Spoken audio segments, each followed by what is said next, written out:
You're listening to the Unframe of Mind show, the place to have the most mind-stretching, unprotected intellectual intercourse of your life. Your host, Daniel Wagner, battles the forces of evil by lobbing fiery balls of truth, reason, and evidence over safe room walls. All right, here we go. We suffered a couple technical difficulties there. Producer Haley has been fired promptly, and I'll be running the show solo from this point forward at any rate. So welcome to today's show. Today, we're going to be, I'm going to give you guys an update from Tommy Robinson. We're going to talk about the Inspector General's report and why it's pointless. We're going to be talking about Trump personally ripping children from the arms of innocent parents. And how you can help, of course. And be sure to stick around for the mystery link of the week that we have every week. So I'm your host, Daniel Wagner. We're about to have some uncomfortable conversations with a few friends of mine. And I'd like to introduce to the show Dan from Aunt Eva. You got to unmute How it. y'all doing? All right, try that again. Dan from Aunt Eva. How y'all doing tonight? And we don't hear him because she's got to turn the volume up on... I hear him. That one. All right, try that one more time. Check, check, 1, 2, 3. Here he is. All right, and next we have Buddy joining me from my local area here. That's this one. That's me. Give him some volume. There you go. We'll get this figured out. Hey, what's up, buddy? How you doing tonight? All right, I can hear you just fine. And of course, last but certainly not least, we got Josh, another member of the Proud Boys. And he's muted himself, so he probably... Indeed. I can't somebody muted themselves. All right. Somebody write a sign and hold it up to the camera. You're muted. Hey, you're muted. I can't hear you. Is that better? Yep, I can hear better. You. There we go. All right. It's like the third time I unmuted it, but all right, we're off to a great start. We'll get this little bumpy road started. It's all good. You know, shit happens. That's what happens in a live show. It's just you never know what's going to happen. At any rate, welcome to the show, guys. I appreciate you joining me tonight. Talk about some important issues that's come up over the week, and I had to just pick a couple because there's so freaking many things going on. It's hard to keep up, and to try to fit it all into a once a week show just seems to be practically impractical. At any rate, we're going to start off with the lightning round. It's just 3 quick questions I'm going to throw your guys' way and see how you answer it. You can interpret the question however you want, answer it however you feel like. Just whatever comes to mind, and we'll just go from there. All right. Everybody ready?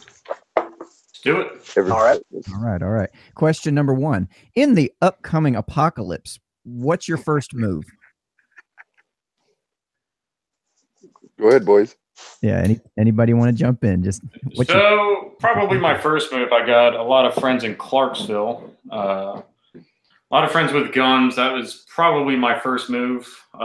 Past my immediate family that has no such protection.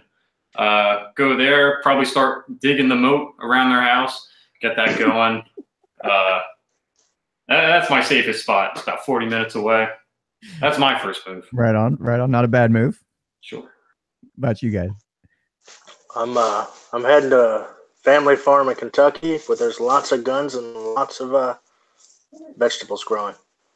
Yeah, food is definitely important. I've got a little garden out back, but we haven't even planted it this year, so needless to say, we will not be eating off of that for long. About you, buddy? You'd have to define which apocalypse. Do you mean hey, civilization collapse apocalypse, or do you mean end of days apocalypse with the like, oh shit, we're going to die? Yeah, you can interpret the question however you want. Just have fun. Well, definitely 2 different answers to the prospect of what we would consider revelations or the apocalypse, so to speak. Pick one. So in civilization, I would take in civilization, you go, the rule of that is 14 days. And what it is within 14 days, a person will only leave 5 miles from where their central location spot is. And within that 14 days, they'll go up to 20 miles. So my suggestion is to get 25 miles. So that is the rule of average when it comes to when shit hits the fan. Oh, right on. All right, we're going to go into question number 2. This is a little bit of a change of subject here, but I felt like I wouldn't be doing the show justice if I didn't touch on this. IHOB. A joke. There's my answer. Thoughts on IHOB? Well, first I have to know what IHOB is. Well, do you know what Jesus. you know what IHOP is? I know IHOP, of course. Yeah. So they're from what I understand trying to change the name to International House of Burgers instead of International House of Pancakes. Just a marketing stunt for a little bit. Well, isn't that a redundancy for Burger King? They are the home of the Whopper. Wow. So I've got a number of people that are like, nope, not eating there ever again. Like, it's like IHOP is the place where you go in the middle of the night when you don't want shitty roach infested food from Waffle House, but you want something of decent quality, and it's also breakfast. I don't go looking for if I want a burger. I mean, there's plenty of options for that. I don't see the point. Like, absolutely, you don't go when you want a wedding cake. You don't go to the bread man. Though they both bake cake, you're going to get a far different outcome. So why would you go to the pancake place for a fucking burger? Yeah, I know it. They do make burgers. They always have, as far as I know. Anyway, I just figured I'd throw that out there. Anyway, question number three. If you were put in jail for committing a crime, where should your children go? Well, do I have a significant other? I mean, shit. There's products to that question. All right, significant other. Yeah, family. What do you think? Should they go in jail with you? What do you think about that? I'd like to recycle my answer from question one. Send them straight to the house with the guns. Straight to the house. Have them start digging the moat. So you're talking about actually put them to work, forced labor and shit. Like, bitches, if I'm going to jail, y'all are going to be digging ditches. If I have children, they're already going to be working. There's no doubt about that. Wow. I'm just kidding. I don't see any reason why they shouldn't just stay with me. What, in prison? Because they did not do your crime. Why should they lose their freedom for your crime? That is what the public demands right now. Children in prison with their parents. Wow. I don't know about that. When we're talking the illegal aliens, I don't think they're talking the public in the sense that these are all people that broke the law together. And the children, again, are inadvertent bystanders of the parents' misdoings. So, again, I'm not sure why we put children in jail. Well, we'll definitely be getting into that later in the show. So we'll call it timeout. That'll probably be the main topic we talk about tonight. Before we get too far into that, I wanted to give a quick update on the Tommy Robinson saga that I've been keeping up. Free Tommy on the show. Yes, hashtag free Tommy. Free Tommy Robinson. I stand with Tommy, etc., etc. If you guys are not aware of what's been going on and you want to kind of get a catch up, you can go back and check out a lot of my previous episodes. I've been doing a lot of live streams when they have free speech events and things down there.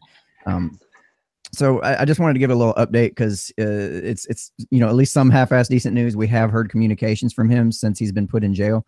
I just took a couple excerpts out of a letter that he wrote, and I wanted to read those. If you want to see the rest of it, I will have the link in the low bar. I think I already put it there, but I don't remember. Can you check and see if it's in the description? I think I did. Anyway, while we're doing that, so Tommy says, so here we go again. It's Sunday night, June 10th. 2018. The news of the amazing scenes yesterday in London are just filtering their way to me. But before I start on the positives of yesterday's demonstration, let me first start with some negatives. Let me share with you a part of my wife's letter I received yesterday. And in that letter, she wrote, "School rang me today, though, before I went to work and said Spencer was really upset at school. To be honest, he isn't managing, mate. Sam said to him, I'm doing a 5K run with my dad. And Spencer said, well, I can't do it with my dad. And he ran off crying. He cries himself to sleep, sleeps with your pillow, and asks me 50 times a day, what day is dad coming home? I can't even give him a rough date yet because you haven't been given any. Just hope to keep telling him it's not for long." Somebody conducting a train over there. Anyway, he said to me last night, I'm going to go and do something bad so I can be put in jail with dad. At least then I will be with him. Now, Tommy continues, says, I'm not going to lie. Reading this broke my heart. The prison removed my wife's number over a week ago, so I've not been able to speak with my children. It also upsets me that in my son's head, he must think that his dad has done something bad to end up in prison. Before I sit and feel too sorry for myself, I should put into perspective, I am away from my family for a short duration. excuse me, members of our armed forces, children must go through this all the time, which is why I admire the sacrifices they make, past and present. I'm not going to go too much into my case appeal, is just as my case appeal is just being lodged. What I will talk about is the difference you have made to me. When I landed in prison, I was totally gutted. Gutted about what my family were about to go through, gutted for those who I was in discussions with who rely on me to tell their stories. I was also adamant that I would be killed on this prison sentence. Basically, the letter just goes on to thank everybody who's been supporting him even while he's in there, and just kind of touches on all that. But it was pretty good letter. It's just, I'm just glad to hear something from him, that he has been put into solitary confinement for now. He was briefly put into. He's safer that way. Yeah, he was briefly put into the main prison population, which happens to be, I think, in the prison he was in, is reported to be around 71% Muslim population, who are very much interested in making sure this guy gets snuffed out eventually. So I'm just glad to hear something has happened from all this. And the fallout, if he should come up missing or dead, is going to be, I don't think the world's prepared for what might end up happening should he become a martyr for the right to free speech. Indeed, you're right. Now, I heard something about that 71% number wasn't true. It was something that, what's his name, Cowlin was passing around, but that's not actually the figures on that prison. He just essentially pulled those numbers out of thin air. Okay. I don't know anything more than that. That's just. Can I ask you? It might be completely full of shit, but that's just the last information I have. I do know that the prison populations do tend to be or have a large enough Muslim population that this has become a problem in the past for him before, where they took and poured boiling sugar water over him and could have killed him that way. If you're not aware of what boiling sugar water does to your skin, it's pretty detrimental, and he could have been killed that way. But it's definitely enough that it could pose. Yeah. Now the point I heard, I can't remember who gave it, but it was essentially his situation is dire enough that we don't have to lie about it. That just makes us look weaker.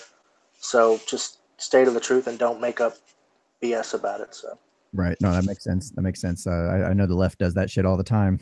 Speaking of an issue we'll be covering later on in this hour. At any rate, to touch on what you said, that is the juxt of the letter in the sense, and of course I'm all about free Tommy. Fighting for what Tommy is fighting for is a fight for everybody. But here's the thing, that was no more or less propaganda than anything else. The way that was worded, the touch of the key words on the way it was supposed to string through the emotion, and then to project that I'm not trying to cry myself to sleep, or however he termed it. It's all the same thing when it comes to what he said. So, and that is to cast misdirection on the fact that he did just cry himself to sleep and wants you to feel it for him. And it's not that I don't. Of course, by all means, I feel for any family at the loss of a father. But a warrior does not lament on those aspects of his combat when he is strong in the fight. So I would suggest that, though I love Tommy very much and all of that, but I like, again, as my man said, I like reality. I don't like bullshit. Bullshit has a nasty smell. And so when it comes to that, before you yes, I'm with him 100%. No lies. Well, before you go through and just call the whole thing propaganda, I would recommend at least go through and read it. It was a really well written letter, and I know he didn't want to sit there and focus on, you know, he didn't want everybody to feel sorry for him. I mean, I don't know how else you would have written that letter. Not saying there was malicious intent by any means, but I am saying it becomes a when you play this game, it becomes a deck in your card game. You know what I'm saying? As if we were playing Magic, right? And that would be a card he played in order to elicit a response from a public that he understands. And so I'm not in any way disparaging his character so much as saying that he doesn't need to do those things like he feels he does. I would almost say that he feels more alone because he's in solitary and doesn't feel like he has as much support as he thought he did. So that's why he termed it in that way, in order to gain it.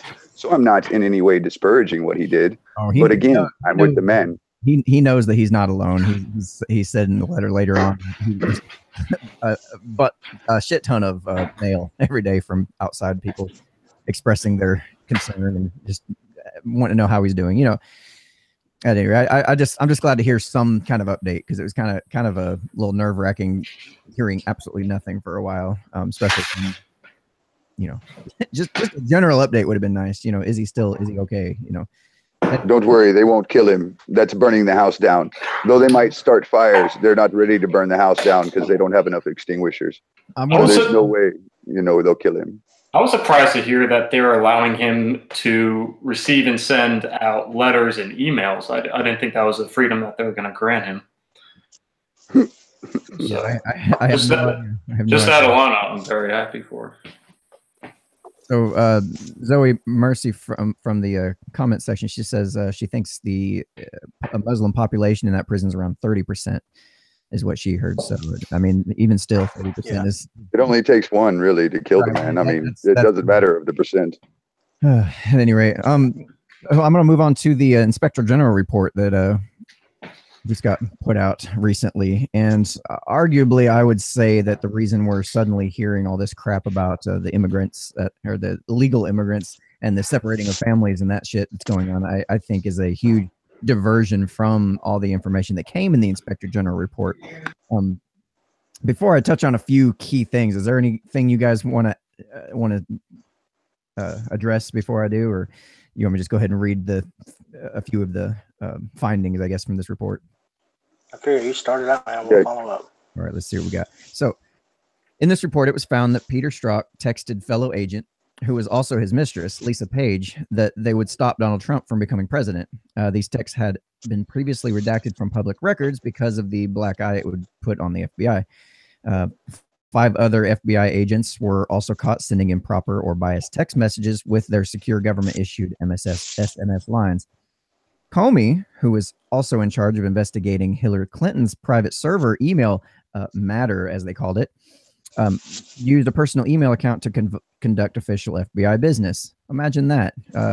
Slight conflict of interest.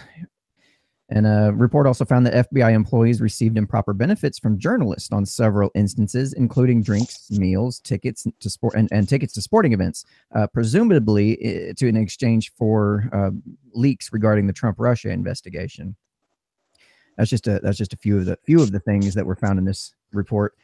However, the entire thing was said to be inconclusive, that they didn't find any evidence of bias. So I didn't know what you guys had thought about it, if you've even heard about it with the chaotic maelstrom of news that's been going on lately. And what are your guys' thoughts on just Inspector General report? All right. Go ahead, guys. Well, I don't think we should read too much into it right now, because I was realizing today it's kind of like the end of season 6 of Game of Thrones. This is not the end of. This isn't the end of anything, and we're all looking forward to the beginning of season 7. It's the thing they're doing, the investigation they're doing on the Trump-Russia collusion that's going to actually matter. This, honestly, is water under the bridge. It doesn't matter. Nobody was ever going to prosecute Hillary. The fact that Horowitz rode the fence pretty damn hard is kind of pathetic. And Trey Gowdy and Jim Jordan, if you can find on YouTube their grilling of him, it was pretty intense. So I don't know. I just the fact that 5 of the, I think 15 people on the Hillary team were known to be corrupt, biased, and he couldn't find any bias is a little funny. A little funny. Yeah, especially if you go through the whole report and it says what all these people are saying and how they're talking to each other and the exact texts that are coming out. I'm like, what the how do you not find any evidence? Kind of in alignment with what you said, Dan. I want to play this small clip from Stefan Molyneux's Inspector General report, what you need to know. Just a little brief conclusion that he had stated, which I kind of agree with, and I think you do as well. Go ahead. Spoiler, nothing's going to happen. FBI agents aren't going to be fired. There may be a little bit of disciplinary action. Something may go in a file for show. Nothing's going to happen.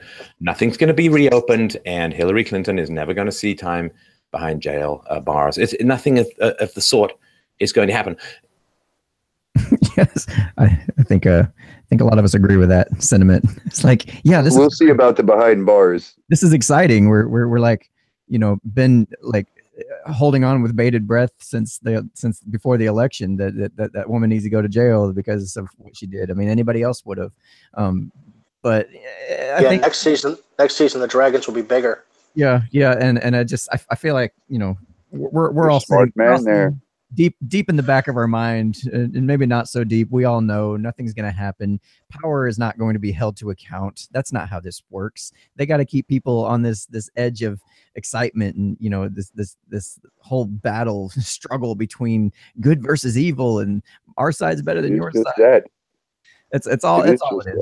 That's all it is. I think it's just a little bit more of that theater that's been fed. But hold on. But there is a fact to the point you just made, that there is a good versus an evil. We can obviously identify what's good. We can obviously identify it by evil and the contrast of it. So, I mean, we see what's good and we see what's bad. And then you have to gauge motivation of why evil acts and who they hate. You can judge so much by a man, by his enemies. You know what I mean? So it's important to look at who doesn't like it. I hear what you're saying. That's such vague generalities, though. I mean, you're not also taking into account the level of propaganda we've had shoved down our throat. If you were to look on one side of the fence, what's evil to them is good to the other guy, and vice versa. I mean, it just depends on where you're standing and what your position is, and what you believe is good and what you believe is evil. So, I don't disagree with propaganda. You saw me mention Tommy's, but right. I mean, I'm just saying. Yeah, I just saying I don't think it's nearly quite as obvious as, we know it's good, so therefore everything else is bad. I didn't say obvious, but you get a hint, right? Like you when you walk up on a dark alley, you don't know for sure there's a mugger down there, but you look at it and you're like, maybe not tonight. I've got like $300 on me, just in case I'm stupid and I get fucking killed. And it's not that it's a known, but it's an unknown that has a taint to it. A lean towards, and it's because we have instinct of the gut and the mind, it's that understanding of thought that we don't understand, we think. So it is that kind of a difference that I'm trying to place on it. Not so much a black and white scenario of good and bad by any means. Obviously, there's got to be a spectrum, but there's also got to be a feeling oriented with it, or we wouldn't have instinct. You guys have seen the streets of Briston after Tommy Robinson was put in jail. They're basically rioting in the streets and chasing the cops down for a week for Tommy Robinson. Can you imagine what the streets of America would look like if Trump was able to put Hillary Clinton in prison? But not just Hillary, everybody connected to her. Oh, yeah. Wouldn't he be the very tyrant that they make him out to be if all of a sudden he arrested people that we don't even know about that need arresting, that he might? He would be the very king that they claim him to be. Yeah. The situations would be completely flip-flop, so to say. But I think it's interesting to think about just what that scene would look like. Yeah. I guess when you got the American population pretty evenly divided between the right.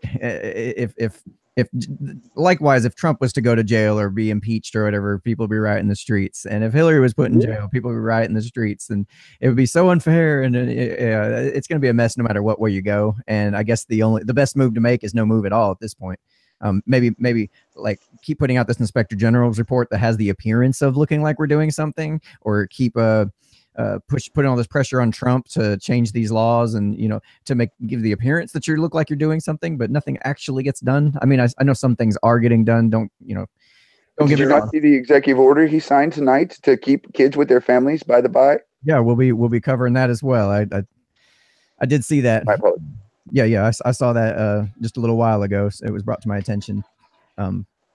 So I guess that's the thing we're trying to skirt around and not talk about just yet. So we'll go ahead and jump right in. The idea that Donald Trump is personally going down to the border and he's ripping children out of the arms of innocent parents that have done absolutely nothing wrong.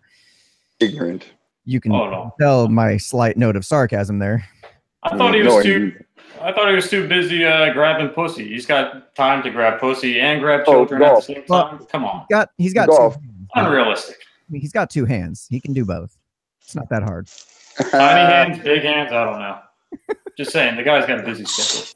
Again, like we haven't met a woman who throws it out there. I'm not saying that all women are like that, but obviously there's a distinction, as there are amongst men, as we are amongst individuals. Some people are A-frame like that, and we don't know the interaction that was between them. We don't know if she smelled money and she was power hungry. Who knows what that woman's motivation and intention is? I'm gonna I cannot see that. I'm gonna move on from that one. That one's kind of a beat to death horse. Oh yeah. Fair, just limiting on it. In favor of this more recent issue that's on everybody's minds. Let me ask you guys. As far as the kids, well, there's 10 consulates in Mexico alone, and then every single port of entry into the United States. These family units that are wanting to come across, they can go to any of those 10 consulates in Mexico. They can go to the ones in their home countries.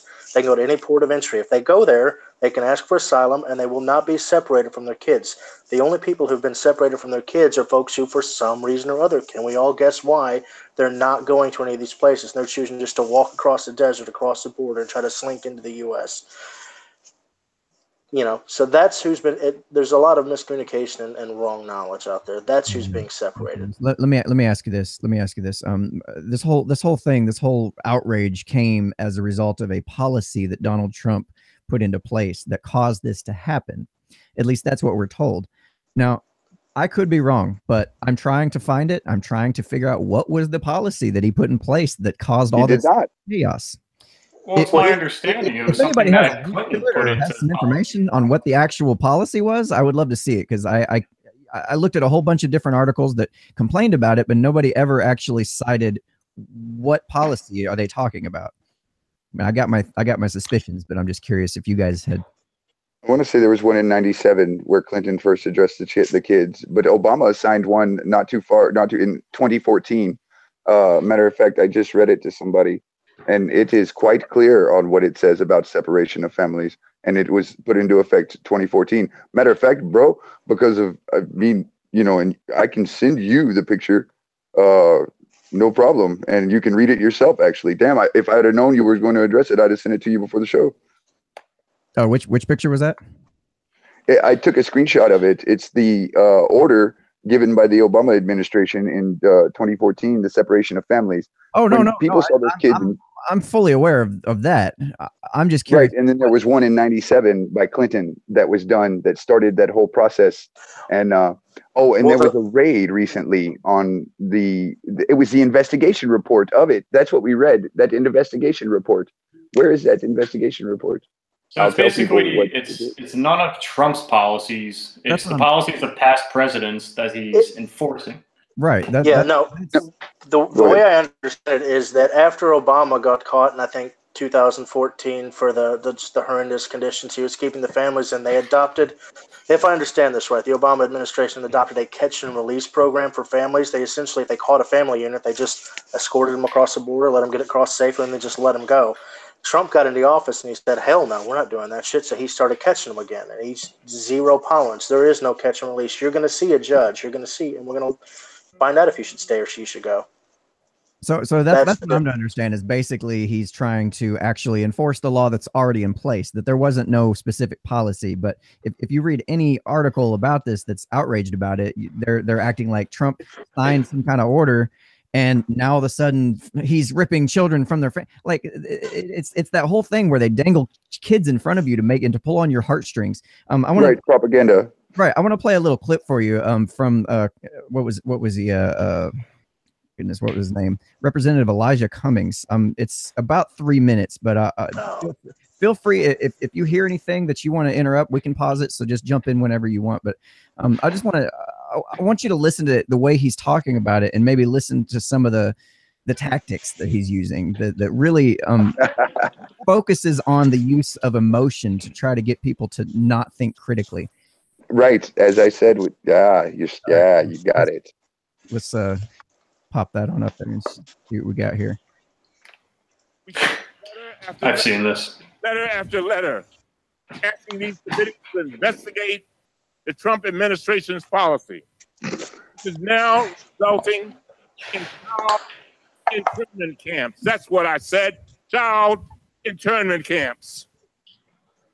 Pause that for a minute. We've got no response. So first of all, he's talking about child internment camps. I seen a lot of images going around in social media that was showing an image of a little kid in what looked like a dog kennel or a small cage.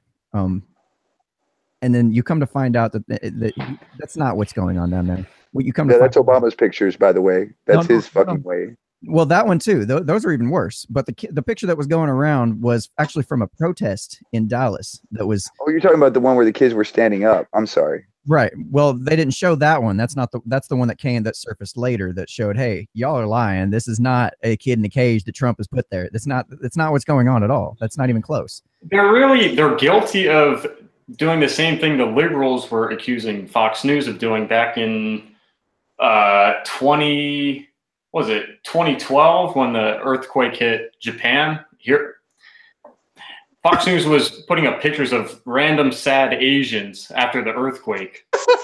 And it was just pictures of random sad Asians from completely separate events.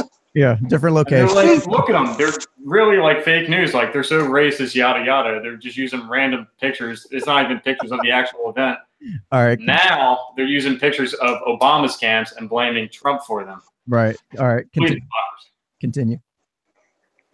Even if you believe people entered our country illegally, even if you believe they have no valid asylum claims in their own country, even if you believe immigration should be halted entirely, we all should be able to agree. Wow. In the United States of America, we will not intentionally separate children from their parents. We will not do that. We are better than that. All right, pause that. We are so much. Well, this is the kind of double standard. Go ahead and stop it from. What I want to point out here is that if the left really did give a shit about children, okay, if they really cared about separating parents from their children, then you wouldn't have this situation where the government via the welfare state is paying women to be alone, to be single moms. Absolutely. Situation. You wouldn't be having a illegitimacy rate in the black community of over 75%. You wouldn't be having that if the left designed ignorance cared about children. This is not them caring about children. Yeah, obviously separating children from their parents is a bad idea. Let's not do that. But don't sit there and use it as a marketing tactic to get me to vote for your side and to get me to trigger emotionally and short circuit my critical thinking skills. Don't do that. That's fucking manipulative, and that is evil. That's what I consider evil. Daniel, listen, that's propaganda. I gotta disagree with you there, because I know about 7 steps along down the line, it's gonna come back and bite them in the ass, because you're gonna, just see instances of them saying the complete opposite, things that are completely contradicting them. Basically, they've been using this tactic the entire time. And, a couple of weeks down the line, it bites them in the ass, and I get a great big laugh. So the more they keep pulling out this tactic, and the worse it keeps working against them, the more I'm for it. I'm having a lot of fun with it. Oh, so you're talking about the idea of if your enemy's already hanging themselves, go ahead and give them more rope. Yeah, let them sink their own ship. They've been playing this game for 2.5 years. Right. Yeah, I understand it. There's almost no doubt. When you're okay, and I agree with you, but where is the light? Where is the alternative? Right? You say let's just let them hang themselves. Great. Well, while you cheer that on, the country's on fire. By the by, might I remind you? So where is the men showing the light, the right way? See, my friend here says, we don't know good. It's not that easy. Why? Because he's in a world full of bad, and it's hard to fucking see. So it's not fair for you to just say, well, let's let the man hang himself while we cheer. This is not Rome. Have some civility. Well, Show the light. Well, the light, yeah, that's exactly what I believe what this broadcast is, and exactly what the opposition to all this emotional crying is. It's, the second party coming in, well, actually, I know you're very emotionally invested in these matters, whether you're truthful or not, but the fact of the matter is they're sinking their own ship, and we're coming in going, I'm sorry, but you're wrong again. It's like the voice again. But it's like somebody's got to be the voice of reason at the same time. I kind of get both your points, and I think it's going to take a little bit of all these different strategies. Let me read a comment from the comment section. Michael says, And if they go there, sorry. If they go there, they're going to die just the same as being in their own horrible country.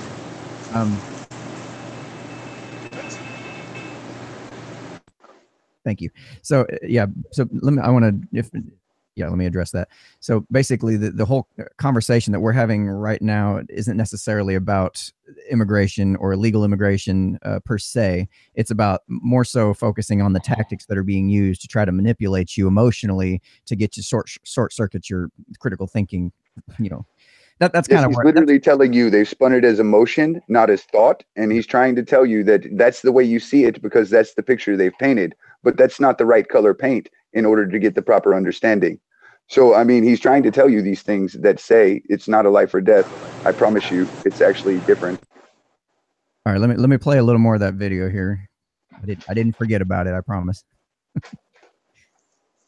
That's better. We should be able to agree that we will not kids in child internment camps indefinitely and hid away from public view. What country is that? I actually pause for one. I like to call them dreamer camps. That's the word I like to use. They're dreamer camps. All right. I don't know where this internment, what this guy is using vulgar, violent language. It's a dreamer camp. He's using the outrage, the emotions, I'm so pissed off. It's manufactured kind of emotion here that we got going on. Yeah, they're dreamers. It's a dream camp. And using the trigger words like internment camp because everybody knows what internment camp means. Bingo. Yeah. All right. Paints a false picture. We now have reports that parents are being deported, but the Trump administration is keeping their children here. 2018 in America. Oh, there's another manipulation. There's another manipulation. Shame on you. It's 2018. You should know better. How? Says the same people that say, we're going to send our kids, like they're all about sending their kids for a better life here until we're trying to offer them one. And then they're like, give us our kids back. Motherfucker, you sent them here. That's a key part of the fucking problem that you're not addressing. Crazy people yelling.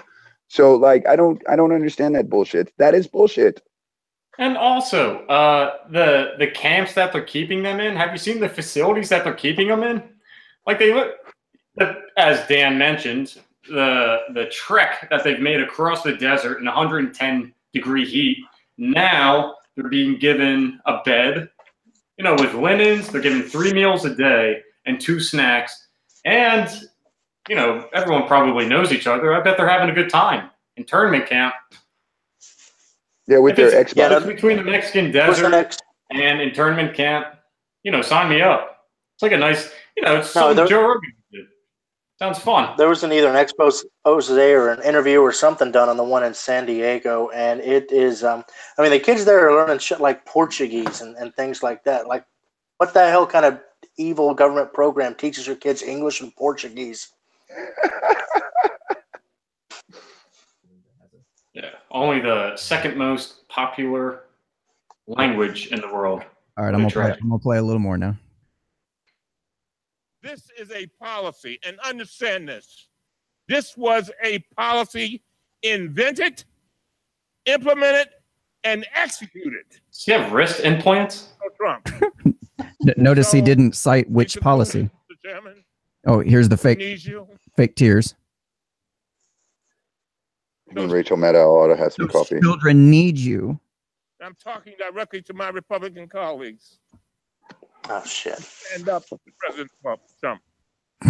President Clump. We need you to join us in telling him that we reject this mean policy. All right, I've had enough. You can shut up. Yes, please, God, please, no more. I can't take it. So that's the part I wanted to get to before I shut off. But it's so mean. When are these people going to realize that the government, by definition, is the monopoly on force? When are they going to realize that? Like, that's exactly what we're dealing with here. Do you think they don't realize that? No, it's I not think- just. You know what? I mean- Justin Timberlake covered his bullshit. Somebody send that man a copy of Cry Me a Fucking River, because like that is what Justin Timberlake covered for him, because he is absolutely insane. When he speaks to those things and he calls an internment camp, I want him to draw me a picture of one, but because I bet he can't. So it's like that angers me in such so, because they use language in such an abusive, horrible way. You got abusive, you're right. It's because it was lying to you and you could see it. You could smell the bullshit, but you couldn't quite pin it down. But you got the feeling that, you know what, that man's fucking insane. And so like that's the point of that shit. And like I hate the way they abuse language. They are language stealers. Know that about the left. They are word thieves. And you guys, when I talk about propaganda, the reason I've brought it up over and over again, and I challenge anybody listening in this room, typing on the little typey, go learn about propaganda. Spend an hour, even two, learning about propaganda and what it is meant to do and how it affects your minds. Our brain works on symbols.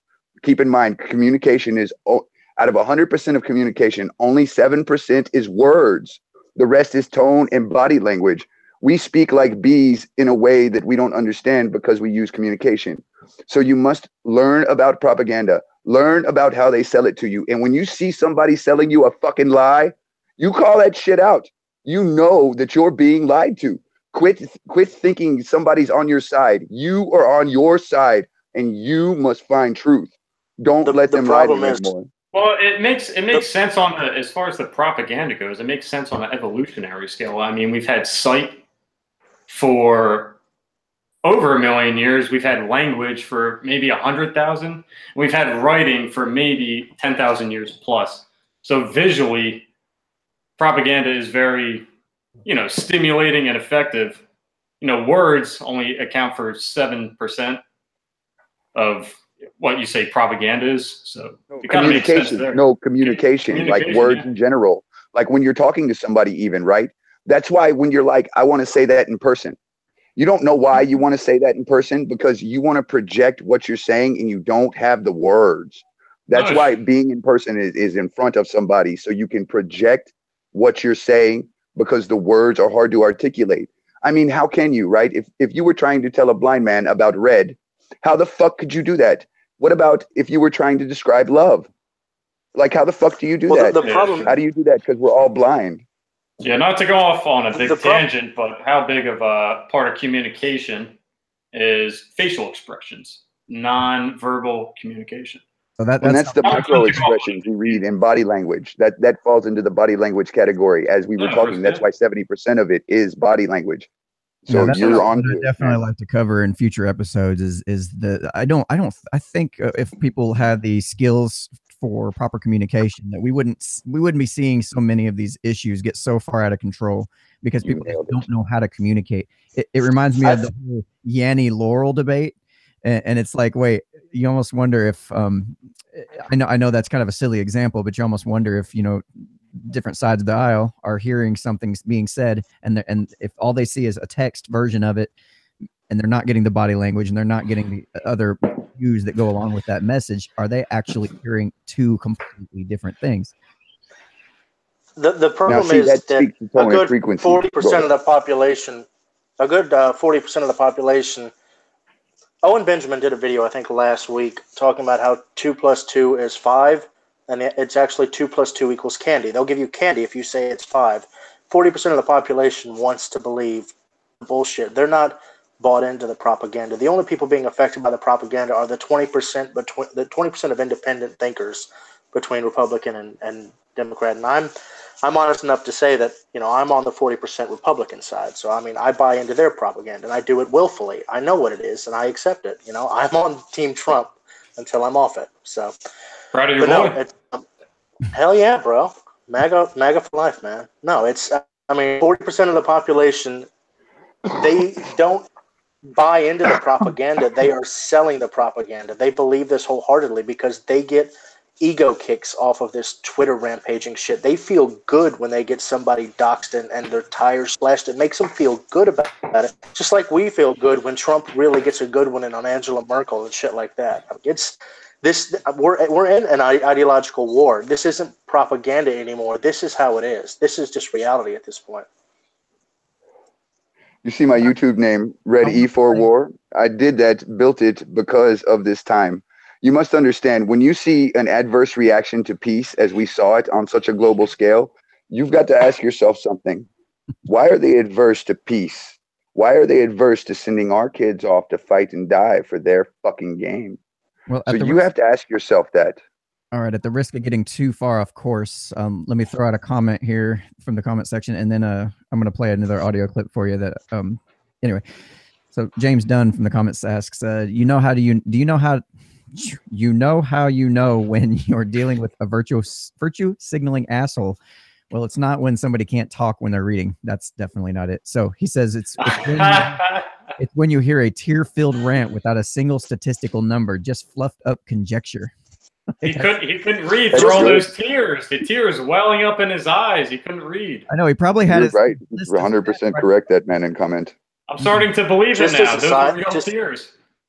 Just as a side point about did you hear about Ted Cruz challenging Jimmy Kimmel to a one-on-one basketball game and then beating his ass? No, I didn't hear that. That happened. You can Google it later. Ted Cruz beat the shit out of Jimmy Kimmel in one-on-one basketball. It did happen. Okay, you brought up Ted Cruz. Look into something because you like to look into things, and I challenge you to look into this. You look at when Bush was the one who put him in charge of counting the votes in Florida, and then you look where he went from there, and then you look who got that man elected senator, and then you tell me what side of the fence he's playing on, because here's what we do know. We know that for 50 years we've been fucking lied to. We know that for 50 years we've been spit on and used as a fucking pawn in their game. And that's what we do know. So that means we can't trust either side. When you say you go to the Republican, you go when you say you go to Republican, you say that because it's the same fucking real choice that South Park gave us and tried to explain it to us when they said it's a turd sandwich or a douche. And then you ran into Trump and he makes you feel different. And that's why you're MAGA. Because he makes you feel like you're not taking a bite of a turd sandwich or getting douche rained on your head. All right, buddy. I think you might have lost us when you started citing South Park for. That's a great campaign slogan, by the way. Bite into the turd sandwich. I think we need to give props. I think we need to give props to Ted Cruz because his the fact that he quickly pulled that bill out of his ass and put it on the floor was brilliant, because if he didn't do it, the Democrats were going to do it, or they were going to push that Feinstein shit. Ted Cruz knows it's not going to pass. He didn't want it to get passed. He did it to take the thunder away from them doing it. It was awesome move, good gamesmanship. Chuck Schumer got a hot mic saying he wasn't going to pass a fucking thing and he was going to let them kids look it up. So check it out and then check it out. Okay. No, here's what he did. So here's the way you find out an egregious law. When you want to know what an egregious law is, you allow it to go into effect so you can see just how ugly the fuck it is. Okay, so that's the intelligence of his gamesmanship. That's why he didn't do there, man. We're getting a little too far off course here. I still got to do a couple more things there. Let me play an audio clip for you guys from the Rachel Maddow show that I was listening to. Yeah, this fake bitch. So yeah, so listen to this, and there's some very, very important piece missing from this. I want to see if maybe you guys notice it. Go ahead. She stands up, pulls her dick out. Yeah, and a half long. If you guys bear with me. On May 5th this year, just after midnight, a 37-year-old woman named Anna and her 5-year-old son tried to cross the U.S.-Mexico border. They were caught scaling a fence in El Paso. They spent the night in a holding cell at a U.S. Border Patrol station with mothers and children, about 25 people in all. On the afternoon of their second day in detention, 2 male agents entered the cell. They didn't say anything, Anna said. They just walked over and grabbed my son. It felt like he was stuck to me. He clung to me, cried, and screamed. They had to pull him away. She pleaded with the agents to tell her what was going on. The other women in the cell were too stunned to speak. Then, in the next few hours, the agents started taking the other children, too. Nearly 6 weeks later, Anna has not seen her 5-year-old son. Shortly after the Border Patrol agents took him, she signed a voluntary departure order, which fast-tracked her for deportation. She thought that signing would allow her to see her son sooner. Instead, she was charged with illegal entry. She was moved to New Mexico for a few days, then she was moved back to Texas. Yesterday in Texas at an immigration processing facility in El Paso, where Anna is now waiting to be deported, she met a reporter for the New Yorker magazine named Jonathan Blitzer, who wrote this story.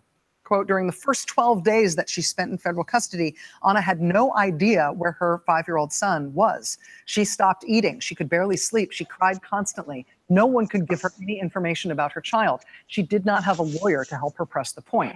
By the time she arrived at the ICE facility in El Paso on May 18th, she had become so upset that she had trouble speaking. Yeah. So what did you all notice missing from that? She had trouble speaking Crying. English. Just kidding. The blubbering. No, the blubbering was there. That was noted. Was it? Oh, well, she didn't sell it on audio. She must have only had to have video. No, what's missing there and is who is responsible. And in this particular story, responsibility seems to be 100% on Trump, the U.S. government, and the way we handle our immigration policy. Like at nowhere in that story, and I listened to the whole thing. There's more to it. I listened to the whole thing, and at no point was any responsibility given to the mother who made the decision, who made the choice to take this action. Like there was no responsibility given to the person committing the crime. Like that's what's really that's the insidious undertow of this whole thing. Like nobody wants to put the responsibility where the responsibility lies, and that's what really pisses me off about this. Nobody wants to leave their. Imagine leaving your dog in a hot car in America in 2018. Now you're walking your kid across the. Hang on, my dog's out in the car. Yeah, Daniel, go get him. Hopefully, someone hasn't broken your window. No. Because it's the righteous thing to do. But it's completely phony. It's very phony. I mean, all you guys. Well, no, we were taught this lesson years ago. I mean, it didn't matter that Michael Brown, I think that was his name, had just robbed a liquor store and that he was kicking a cop's ass. He totally had his hands up when the cop shot him. That's the world we live in now. Actually, it's more than just years ago. It's more and more. When you look at it and you look at the picture they paint. So communism, right, was sold on a picture of utopia that could not be made without force, right? So when you look at that situation, it's the same way. You can't tell them the truth that utopia doesn't exist because they have painted a picture that gets them there with your demise because you're the problem. And when you're the problem, be careful, right? Freedom-loving Americans are going to be painted as some kind of fucking Nazi or something when all we want to do is everybody have a shot. The ones who are painted for bad things that are good, which I tell you, I don't know if you boys are scripture, but in scripture, it tells you they will make what's good bad and what's bad good. They will make what's bitter sweet and what's sweet bitter. So keep in mind they do that. It's Orwell. You know. So here's the best way that I can. Very much so. Here's the best way I can put it. Statistically, mathematically, there's no possible way, even if we've got the biggest, most bleeding heart known to mankind, there's no possible way we're going to be able to help everybody that's in poverty or everybody that's in a dire situation or everybody that needs to be a refugee from some war-torn country. That's just not going to happen. Now, well, you're not supposed to be, and their country's war-torn because they don't fix their fucking politics. Let me finish here. What it's going to take? Nazi. What it's going to take is for these other countries to, you know, I got the haircut. Like. Sorry. When you're trying to make prescription drugs or you're trying to create some kind of new thing, there's always a ton of money that goes into the research and development of that project. As far as the American experiment, you know, how much blood and how much sacrifice and blood loss was there and lives lost over trying to come to the point of finally being able to have the freedoms that we have. At least that's the way it's sold to us anyway. I don't know. No, that is it. And you've got it. And that is the truth. And you know it. Now, hold on. That being said, though, the hard work's been done. Now we have this example of how you can live and be prosperous and be successful and have a decent, you know, amount of, everybody's not in poverty. All these countries got to do is look at us and go, oh, well, that's all we got to do. Problem is, when you got all these other countries, from what I understand, you have to have about a 90 IQ level minimum to be able to handle a democracy like we have. That's bad. You shouldn't say those things. That makes you a Nazi. I can because you IQist. You're a fucking IQist. Say him, but I mean the facts don't lie. I mean the facts don't lie. If you're under a certain level of IQ, you don't have the ability for long-term thinking. Someone's been reading there, Charles Murray. I see. Yeah. definitely hey, won't listen, have they don't to- want you to believe in biology. You're definitely They're like, won't fuck that. make decisions that are more in your short-term interest. You just don't have the ability to look long-term like somebody with a higher IQ does. That's part of what a higher IQ means. At any rate, so when you sit there and bring all these people from other countries into here, by paying them to be here, it's not like we're getting, you know, real high quality people here. We're getting people that are here to be a what's the damn word I'm looking for? Shit. The well's going to run dry To eventually. be the ignorant masses. The mooches. You're getting the victims. You're getting the people with the low IQ that are coming for the free goodies. It is, but that's the definition of how you get them here. That's not why they're here, and because we convolute that, we can't solve the problem. When you intermix these things and you don't separate them and you tackle what's right. Are you saying the reason they're here in their mind, or the reason they're here in the elite's mind? That, you know, no. Well, I know that the elites obviously are funneling them in, but and they're playing off of their emotions. I'm not denying that in any way, shape, or form. I'm saying that we have to tell them that they can't address the problem that way. They're not educated enough, as you said. They're ignorant. They're not educated enough in actually learning. So I believe the most egregious sin we ever did to poor Mexico is that we allowed all of their smart, all of their strong, all of their capable, all of their willing to be here. And the whole time they screamed national pride, but yet they're not in their fucking nation saving their fucking nation. They have that's not right.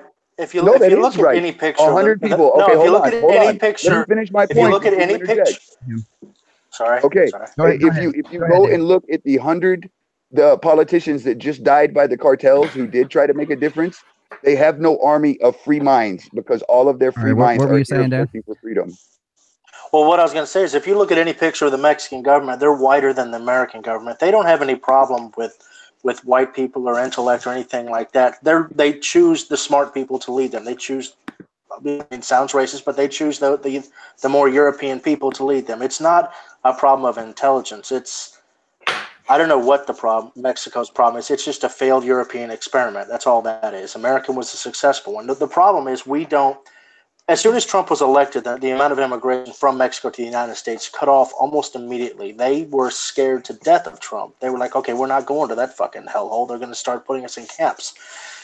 Months go by, we don't build a wall, we do nothing, and they start to come again. They stopped coming because they were scared of Trump, because the liberals sold him on being Hitler. Then they said, okay, Trump's not going to build a wall, we're not going to do anything, come on through. So they started coming again. It's our fault they're coming because we let them not let us build a wall. Did you forget about the 1,500 people in a caravan they had coming? That's 1,500. Yeah, they people. were brought up. They were brought up here by the leftists who told us you're going to get in and you're going to get a lot of money. They were led up here by fucking just these anarchist pieces of shit. 100% agreement. But you must understand what we are seeing is the crashing of that wave, the all of a sudden flood. That is the very wave crashing on the shore that they had brought across their ocean of Mexico. So, like, we're seeing the outcome of that 1,500 at present time because of the flood all at once of the children. And they're using that, the orchestrated event of the 1,500 coming, to propagate as propaganda. So that's how you put those things together in order to understand intent. Now, intent is a whole different thing. And then you have collateral damage in the children themselves being lost from their parents. So this is a lot bigger with nuance that has to be addressed in that sense. But again, they have to fix their own country. He was like, they are intelligent, and I'm not disputing that. He was like, the people coming are not intelligent. And that's what he said. And what you said was the people running things are intelligent. You're both very correct. And I tell you that corruption has gotten to the intelligence left in Mexico, and it is broken because we have the people with free minds. We have the people here that are seeking freedom because in their heart they want it, but they know not where to get it. And they don't understand that they themselves are in the wrong place, fighting the wrong thing, much like Occupy Wall Street people when they were challenging that. I'm gonna have to cut you off there, man. We got to move things along. Let me. Oh, you did not just click that. Refresh that. I wanted to read that. You just clicked out of it. Anyway, somebody was working on sending me a link here. Bring that up on the screen, please. It's a website. swkey.org is supposed to be for these supposed child internment camps that are being ran right now. In the top, it says, due to high volume of website traffic, our corporate website, we have published a temporary page. We apologize for the inconvenience. That's I was having trouble getting into it for some reason. I couldn't figure out why, and it's because apparently there's incredibly high volume. A lot of people are doing their homework and seeing what's going on here. Want to throw They that alternated that page. They changed that page because whatever was on their page would have actually told on them if read thoroughly, which nobody had really done because they didn't have a reason to. Now that they have reason, they would have. And if read thoroughly, I guarantee you would have snitched on them like a motherfucker. The guy that sent it to me, he was sending it to me because of the fact that it was actually showing pictures of these locations, these facilities that these kids are being held in. It's not anything near the cages and the damn dire situations that the media is painting it out to be. Anyway, let me move on to the last segment of the show, the mystery link. Now this is something I've been doing for the last few weeks. Kind of fun. This is brought to you by Anthony Trewick from Tennessee from Tennessee for Families. And he sends me these links every week. I have not seen it. You guys have not seen it. And we're about to find out what the mystery link is if my producer would get off her phone and pay attention. All right. So go ahead. Yeah, before you do that, bring it up on the screen here. And we'll see what the mystery link is today. What have we got? All right. And it's not right. Oh, click proceed to the site. There you go. All right. So hangry woman calls cops because her pizza took too long to make, report says. Oh, geez. Of all the things that we have to fret about in this world, we're going to fret about a pizza. Is this another Roseanne article? I don't know. The Ambien munchies? I don't know. I haven't read it yet. This is the first time I've seen it. It does say, what's that, Sandra Barr? Yeah, this is their sister. I can tell. That's funny. Yeah, sure enough. Okay, so a woman in Canada reportedly called police Monday night after her pizza was taking too long to prepare. They were called to the restaurant around 10 p.m. A hangry woman who complained along with her 10-year-old son that their pizza wasn't made in a timely manner. A police constable told the news outlet that authorities warned the woman about how to properly use the 911 system for emergencies. It's for emergency situations in need of police, fire, ambulance. Yeah. Okay. Just so y'all know, if you're going to call 911, make sure it's for an actual emergency. I think the real news is taking too long to cook is not constitute an emergency. I think it's safe to say that all of us here on the stream tonight understand that. Fuck that. At this point, they need something in meme that explains it to the stupid. They just need to send them a meme from here on out that explains it to stupid. All right. I think the real news is that Canada has culturally appropriated 911. Is that what it is? Is it cultural appropriation? Does Canada? I don't know. They don't. Canada has 911. Apparently. So how do they differentiate? If I call 911 here or in Canada, how can they tell? No, I think what happened is that article, local. It was translated for American consumption. That's what it was. Canada ain't nothing but America's hat anyways. So it's like they're going to do what we do. See, that's another country that we could spend all night talking about. And before we do that, I would like to bring my friend on from Canada who actually lives in Toronto. Yay! On the show quite frequently, so I get kind of an on-the-ground look about what's going on in Canada, especially in the big metropolitan areas. At any rate, will she say Canadian words? That would be so fun. All right. So to wrap things up, if you guys liked what you saw tonight and you want to see some more, just make sure you hit that subscribe button and share this video with your friends. I'd like to bring on more folks into the Unframe of Mind community. And if you want to be my guest on the show, head over to unframeofmind.com/guest, or just go to the website. There's a big button that says be my guest, and just fill out the form and let me know what you want to talk about, and I will schedule you for a future show. Also, if you want to support the show in any way, this production does take some work. It just has some expenses involved in it, and any help would be appreciated. You can go to unframeofmind.com/support for various ways you can do that. So I'd like to thank you guys for coming on tonight and hanging out with me. This has been quite the instructive journey through critical thinking, if you will. Is there anything else you guys would like to add before we close out for the evening? I'd like to add that the West is the best, and I'm proud of your boy. Proud of your boy. That's all. I guess that's all we got. All right, y'all. Have a good night.